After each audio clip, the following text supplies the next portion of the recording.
সবার কথা শুনে চলতে নেই কেন? আমাদের জীবনে রোজ রোজ আমরা যেসব কাজকর্মগুলো করি সেই কাজকর্মগুলো করার সময় দেখবেন কিছু লোক আপনাকে কিছু বাধা দেবে বা কিছু উপযাচক হয়ে আপনাকে কিছু উপদেশ দিতে চাইবে যে এই কাজটা এইভাবে কর বা এই কাজটা এইভাবে করিস না, এটা করলে ক্ষতি হবে, এটা করলে লাভ হবে। বিভিন্ন রকম লোক দেখবেন আপনি কোনো ভালো কাজ করতে যাওয়ার আগে দেখবেন আপনাকে বিভিন্ন রকমের বাধা দেবে। এই কাজটা করলে তোর এই ক্ষতি হবে, এই কাজটা করলে এই তোর ভালো হবে। দেখবেন আপনার মনের মধ্যে একটা দ্বন্দ্ব তৈরি হবে, আমি কার কথা শুনবো কার কথা শুনবো না, কার কথা মেনে চলবো আর কার কথা মেনে চলবো না। এই করতে হতে দেখবেন একটা প্রবাদ বাক্য আছে না, দশচক্রে ভগবান ভূত। দেখবেন আপনার আসল উদ্দেশ্য থেকে আপনি সরে গেছেন, তার সাথে দেখবেন দূর ছাই আমি আর করবো না। এটা কিন্তু করলে হবে না। আপনি যেটা স্থির করেছেন সেটা যেন 100% আপনি করবেনই, এটা মন থেকে স্থির করুন। যে যতই আপনাকে বাধা দিক, উপদেশ দিক, সবার উপদেশ নেবেন, কিন্তু সিদ্ধান্ত আপনি নেবেন। কার উপদেশটা ঠিক, কার উপদেশটা ভুল, কে আপনাকে ভুল পথে চালিত করছে, কে আপনাকে সঠিক পথে চালিত করছে, সঠিক বিচার বিবেচনা করার পরে কিন্তু সিদ্ধান্ত নেবেন যে আপনি কি ঠিক করতে চাইছেন। দেখবেন আপনার নেওয়া সিদ্ধান্ত কিন্তু আপনি জীবনে যেটা নেবেন সেটা কিন্তু সঠিক হবে।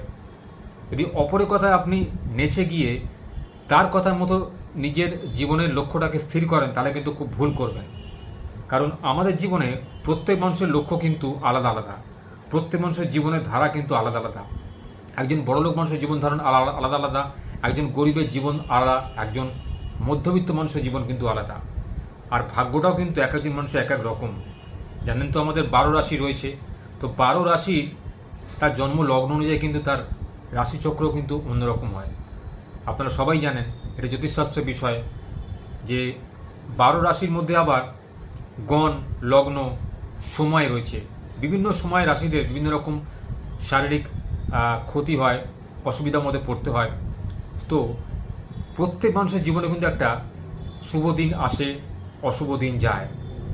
কারোর যেরকম সারা জীবন কষ্টে না কাটে না, আবার কারোর সারা জীবন সুখেও কাটে না। এই যে সুখ দুঃখ মিলিয়ে কিন্তু আমাদের জীবন, তো এটা নিয়ে কিন্তু আমাদের চলতে হয়।